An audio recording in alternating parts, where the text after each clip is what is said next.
The high chamber of the Galactic Council was designed to intimidate.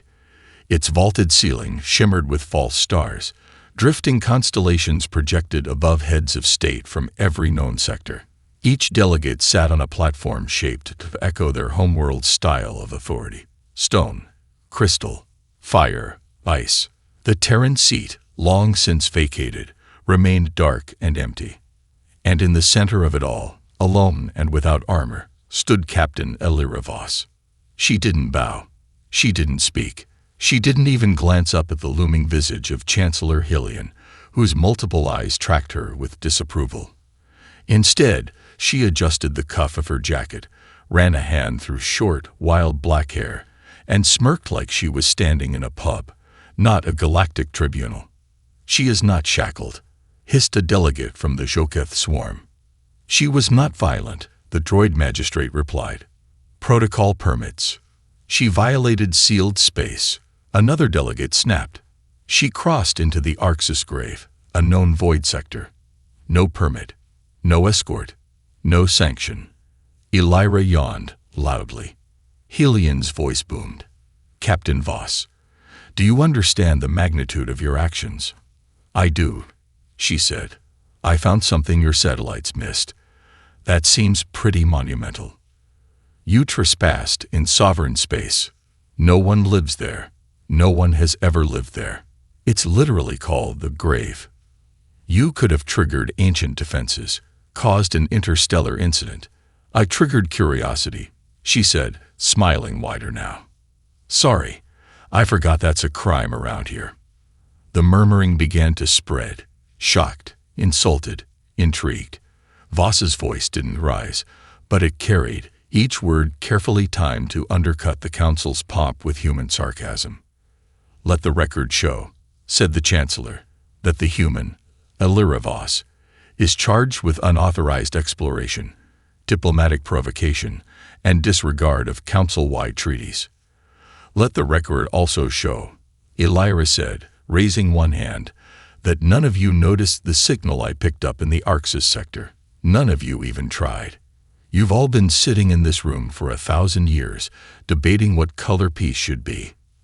That silenced them. Briefly, Helian narrowed his eyes. "And what exactly did you discover?" Elira leaned forward, elbows on the stand like she had all the time in the world. "Something that blinked back. That's why you're mad, isn't it? Not because I broke your rules, but because I found something first." She turned a slow circle, her gaze meeting dozens of alien faces, unafraid. "You don't scare me. You never did. I've flown through nebula that whisper in your voice. I've seen black holes sing. The universe doesn't play by your rules, and neither do I." And then, casually, she laughed. Not a forced laugh, not nervous, a real, delighted, defiant laugh. It echoed through the chamber like a spark in dry grass. She laughed in the face of the galaxy. And it blinked first. Elira's punishment came swiftly, as it always did for humans who didn't know their place in the galaxy. She was exiled to the outer rim, a desolate stretch of space where the stars seemed like distant memories.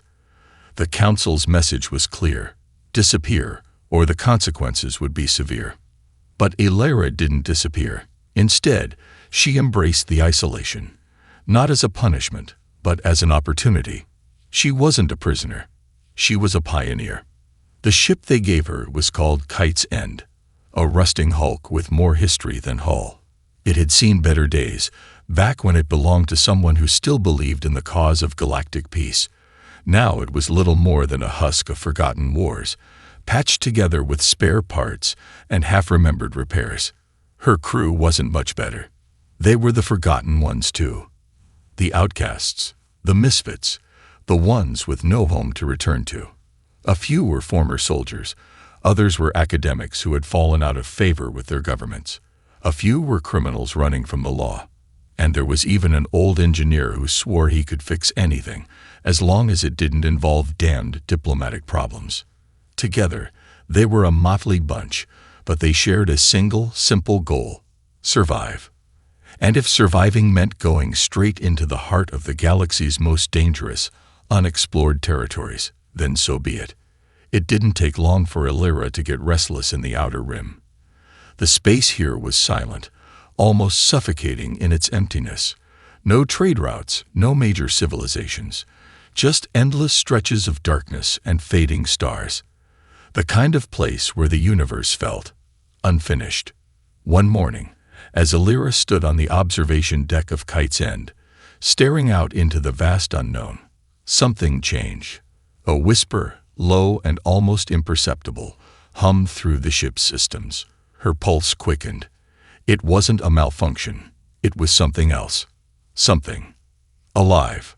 Her first instinct was to ignore it. Out here, in the forgotten sectors, no one would notice a single anomaly. But she couldn't shake the feeling. The same feeling she'd had years ago when she first discovered the Arxis grave. "We're going in," Illyra ordered. Her crew, loyal but still wary of her wild instincts, exchanged uncertain glances. But there was no arguing with Illyra when she was like this. She charted a course deeper into the uncharted expanse, and as they moved farther from the familiar routes, the sensation only grew stronger. The silence was no longer oppressive. It was waiting, watching. The crew didn't know it yet, but they were heading straight into the heart of something that had been lost for centuries, something that would turn the entire galaxy on its head. And Illyra was the only one who could see it. Out here, away from the prying eyes of the Council and the galaxy's most powerful fleets, Illyra could feel it. The first stirrings of something ancient and perhaps dangerous. But she didn't feel fear. No, not anymore. She felt alive. The galaxy thought it could control her. It had no idea who it was dealing with. The Kite's End drifted deeper into the unknown, the hum of its engines the only sound against the eerie silence. The crew, still unsure of their captain's instincts, had started to gather more and more at the command deck, peering over Illyra's shoulder. They couldn't deny the pull, the quiet urgency in the air, like the universe itself was holding its breath. The strange signal had intensified, now a low rhythmic pulse that vibrated through the ship's systems. Every time it pulsed, the ship's sensors short-circuited for a fraction of a second. Illyra's hand hovered over the console, the glow of the monitors casting faint shadows on her face. She was no longer just a captain. She was something else, something that felt as though she belonged here, in the dark, alongside the mystery. "Captain, this is insane," whispered Lyra, the ship's engineer, standing behind her. "We're approaching the center of a dead zone. No signals in or out. If we push too far, we'll be completely off the grid." Illyra didn't respond immediately. She was watching the monitors, studying the pulse patterns. The signal wasn't random. It had a cadence, a structure. This wasn't just an anomaly. This was something deliberate, something that had been waiting. She looked back at Lyra, her eyes alight with a quiet excitement. "We've already gone too far to turn back. You're either with me or you're not." Lyra swallowed, then nodded, already turning to make adjustments to the ship's systems. They were in it now. There was no turning back. As they approached the source of the signal, the pulse grew louder, more defined, reverberating through the ship. It felt almost alive, like it was calling them forward. It was coming from the dark heart of a long-dead system, a star that had burned out millennia ago, leaving behind only dust and forgotten memories. Lyra's hand trembled as she keyed in the coordinates. "We're here," she muttered. "Prepare for proximity scan. Something's down there." The crew gathered around the monitors, their faces filled with a mixture of fear and curiosity. The scanners didn't pick up anything at first, nothing but the endless void of space. But then the scan pulse echoed back, and the data began to form a shape, something immense, something ancient, buried beneath the asteroid field. The pulse was coming from it, the signal, and it was unlike anything Illyra had ever encountered. "We're not alone out here," said Jaren, the ship's communications officer. "This isn't just a signal. It's a message." Illyra's smile returned. "Then let's hear it." They all gathered around as the message began to translate across the screens. but the words were not in any language known to the galaxy. They were strange, alien symbols, looping and shifting on the screen in a hypnotic rhythm. Elira stepped back, feeling the weight of the discovery sink in. This wasn't just a message, it was a key to something that had been hidden away for far too long. And now, they had unlocked it. The moment the message finished transmitting, Elira's heart raced. The symbols swirled in front of her like an alien dance, each one unlocking something deeper, something more profound. She hadn't anticipated finding this, whatever this was, but now that it was in her hands, she couldn't walk away from it. Not now, not when the entire galaxy was on the brink of change. What the hell is that? Jaren's voice trembled as he watched the strange script blink across the screens. He was the closest thing to a linguist among them, but even he couldn't make sense of it. Elira stared at the symbols, her fingers hovering over the console. The translations were jumbled, but they were clear enough to know that this wasn't just a message. This was a warning. The pulse from the object they'd found grew louder, resonating with a force that shook the ship. Elira could feel it deep in her bones, a trembling vibration that made her stomach twist. "This is bigger than we thought," she muttered. "We need to get this message to the Council." But as soon as she spoke, doubt crept into her mind. The Council had ignored her once before. They'd dismissed her warnings as paranoia. She had no reason to believe they'd take her seriously this time. Still, they had to know. The galaxy had to know. "Elira," Lyra said from across the bridge, her voice soft but urgent. "We're outside Council jurisdiction. No one's listening to us out here. If we send this message, it'll only get buried again. They'll say we're insane." "I don't care," Elira shot back. "This isn't about them. This is about us. About everyone out there who's too afraid to see what's coming. We're going to broadcast it ourselves." The crew exchanged uneasy glances. The decision was reckless. It could end their careers, or worse, label them as fugitives. But they knew Elira too well. When she made up her mind, there was no turning back. "Do it," she said. They didn't waste time. Elira took the helm, guiding the kite's end through the shadow of a nearby asteroid cluster. Jaren worked furiously, rerouting the ship's communication systems to bypass the standard channels and send a wide-spectrum broadcast across every frequency. "Ready," he said, his voice tight with the weight of what they were about to do. Elira took a deep breath. "Send it." The message went live. A flood of strange symbols and pulsing energy rippled across the airwaves, reaching every system, every colony, every distant corner of the galaxy. The broadcast was a warning, an invitation for anyone who was brave enough to listen, a call to arms that would shake the foundation of the galaxy. But as the message spread, it didn't just wake up the quiet corners of the outer rim. It echoed, louder and louder, until the galaxy itself seemed to stir. A ripple of fear and curiosity swept through the stars. For the first time, the Council noticed. The broadcast reverberated across the galaxy, the strange symbols stirring whispers in every corner. As expected, the Council's response was immediate, though not what Elira had anticipated. Instead of acknowledging the danger, they closed ranks. They silenced the broadcast and issued a public reprimand, labeling her a reckless rogue with delusions of grandeur. But the galaxy wasn't listening to the Council anymore. Elira and her crew hadn't waited for approval, and they weren't about to start. They were already moving, already building something bigger, something that couldn't be ignored. Kite's End became a hub for the outcasts and survivors, a symbol of defiance in a galaxy that had grown too comfortable in its quiet apathy. Every ship in their fleet was cobbled together from scrap and old technology. There were no government funds here, no vast resources or grand blueprints. What they had was desperation, ingenuity, and a fierce will to survive. The crew worked around the clock, often by the dim light of old emergency bulbs, welding metal plates together and wiring circuits they barely understood. They didn't need to understand. They just needed to build. People began to come. First, there were the fringe world miners who had nothing to lose. Then it was the mercenaries who saw an opportunity for a fight worth their time. Soon, entire families from dying colonies and stranded ships showed up, all with the same drive: survival. Humanity's need for resilience bloomed here in this scrapyard fleet, drawing in allies from species who were not even human, but who shared Elira's vision of standing against the impending darkness. It wasn't just ships that they built.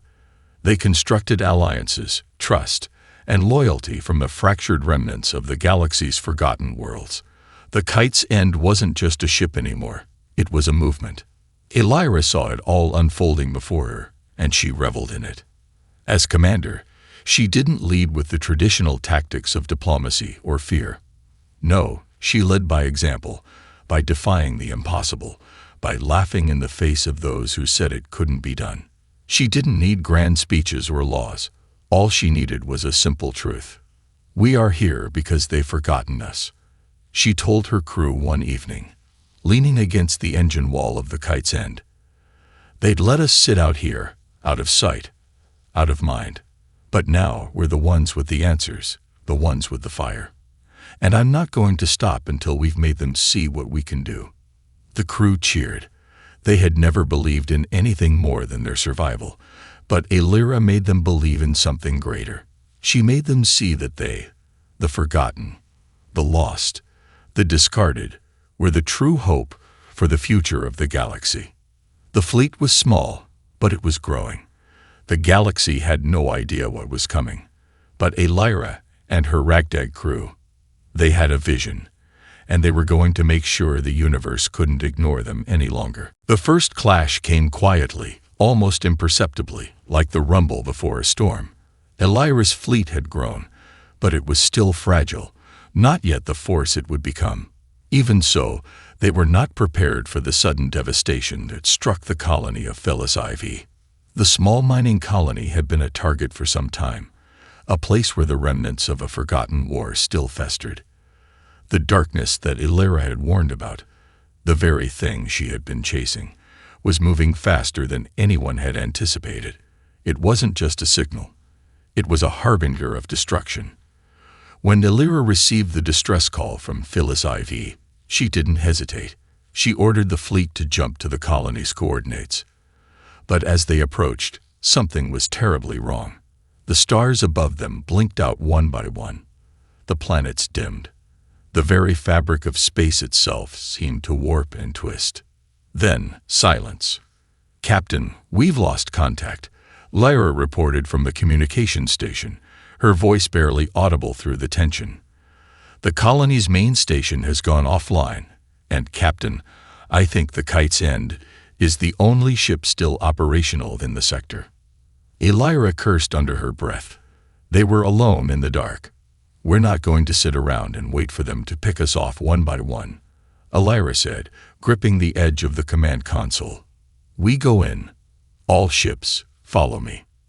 The fleet moved, weaving through the shadowed remnants of HFY's once thriving orbit. And then they saw it. A black void had swallowed the colony, its structures disintegrating under a force Elira couldn't quite comprehend. The star that had once warmed the planet was now nothing but a cold, distant memory. The only thing left was the unnatural void where it had been, a rift that stretched impossibly deep into the fabric of space. It was here. The darkness that had stirred in the Arxis grave had arrived, and it was consuming everything in its path. "What are we dealing with?" Jaren's voice was tight with disbelief. Elira's eyes narrowed as she focused on the approaching anomaly. A ripple of energy shot outward, destabilizing the nearby asteroid field. "Whatever it is," she said, "it's not just an enemy. It's a force. And it's not stopping." She pulled up a holographic map of the system, watching as the dark rift expanded. It wasn't natural. It wasn't just some ancient weapon. No, this was something else entirely, something more ancient than anything the galaxy had ever known. "We can't wait for the council," Elira said, her voice steely. "If we don't act now, HFY will be just the beginning." The fleet moved in closer, preparing to engage. It was madness, a fight that could not be won, against an enemy that defied understanding. But there was no turning back. The stars screamed, and the battle began. The battle was chaos, a frenzy of light and sound unlike anything Elira had ever witnessed. The rift stretched further into the heart of the system, its unnatural pull distorting gravity, scattering the fleet into disarray. Every ship in Elira's Ragdig fleet fought desperately, dodging falling debris and the sudden eruptions of energy that tore through space. But despite their best efforts, the odds were overwhelming. The rift wasn't just some force of nature. It was a weapon far beyond anything the galaxy had ever known. Elira's voice rang out over the comms, cutting through the static. Form a perimeter around the rift. We have to contain it before it spreads. Her crew responded, moving with urgency as they set up defensive lines around the growing anomaly. The pulse of the rift pulsed outward, waves of energy shattering ships in their wake. Every ship in Elira's fleet took fire, their shields flickering under the brutal assault. But still, Elira pushed forward. There was no hesitation. The stakes were too high. We can't keep taking hits like this. Lyra shouted from the engine bay. We'll be out of power soon. I know. Elira snapped, her eyes fixed on the rift. Just hold on. Through the chaos, Elira caught sight of something in the distance, a shadow, moving just beyond the reach of the rift's waves. A fleet. A massive fleet. Those aren't ours, Jaren said, his voice tight. Captain, they're coming in fast. Elira's stomach dropped. They weren't here to help. They were here to finish what the rift had started. The unknown fleet bore the insignia of the old galactic elite, far beyond the Council's authority, beyond anything the galaxy had seen in millennia. It was a fleet that had been erased from history, one that had disappeared into myth. They were the architects of this disaster, Elira realized. The rift, the weapon, it was their doing. Hold tight, everyone. Elira barked. They're not here to negotiate. We fight. Her hands flew over the controls, guiding the kite's end straight into the fray. Their ships were outgunned, but not out of spirit. With a roar, they turned their guns on the approaching fleet. The first volley struck with brutal force, sending debris spiraling through the void. The enemy fleet retaliated with a barrage that tore through their ranks, cutting down ships left and right. But even in the face of certain death, Elira's crew held firm. They fought not just for survival, but for everything they had built, everything they believed in. They fought for their homes, for the outcasts, the forgotten people of the galaxy who had nowhere else to turn. We can't let them win. Elira shouted, her voice fierce. Fight for everyone who's ever been left behind. In that moment, something shifted. The galaxy was no longer divided. It was no longer the Council's galaxy or the Elite's galaxy. It was their galaxy, the galaxy of the forgotten and the lost. And as long as Elira breathed, she would make sure it stayed that way. The fire that had started with her laugh in the council chamber burned brighter than ever. She wasn't just fighting for survival. She was fighting for a future. And she wouldn't let anyone take that away. The battle raged on for hours, a blur of blinding flashes, burning debris, and the acrid scent of plasma filling the air. The once pristine fleet of the outcasts was now a broken, battered force. But they fought with the desperation of those who had nothing left to lose. Elira stood firm at the helm of Kite's End, guiding her ship through the chaos. Each maneuver was an act of defiance, each turn a refusal to bow to the impossible odds. The rift pulsed violently, sending out shockwaves that tore through the remains of the enemy fleet. Captain, Jaren's voice crackled through the comms, urgent and strained. We've taken too much damage. The Kite's End can't hold out much longer. Elira didn't flinch. Keep fighting, Jaren. We hold the line. We have to. The enemy ships were relentless, but Elira's fleet was determined. They fought as one, an unstoppable force bound by their loyalty to each other, to the dream they shared. With every blast of fire, every strike against their ships, they sent a message to the galaxy. And slowly it began to work. The Council had long dismissed them as a threat, but now their broadcasts, Illyra's broadcasts, had spread far and wide. The elite fleet had underestimated the people they had forgotten. They had underestimated the strength of the outcasts, the discarded. And now they were paying for it. "Look," Lyra shouted from the bridge, her voice filled with awe. "The rift, it's destabilizing." Illyra's eyes snapped to the monitor. The anomaly was flickering, its energy fluctuating erratically. Something was happening. "It's collapsing." Jaren shouted, disbelief in his voice. "We're breaking it down, Captain. We're—" But before he could finish, the rift let out a final, ear-splitting shriek. The shockwave that followed was unlike anything they had experienced. It swept across the battlefield, sending enemy ships spiraling into the void and leaving nothing but an eerie calm in its wake. For a long moment, no one spoke. The silence was deafening. The rift had vanished, leaving behind a void that seemed to stretch forever into the empty space. But the victory came at a cost. The kite's end was barely holding together, its engine sputtering, its hull riddled with blast marks. The crew was battered, exhausted, but they were alive. "We did it," Illyra said, her voice barely above a whisper.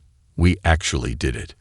The crew looked at each other, a mix of disbelief and pride in their eyes.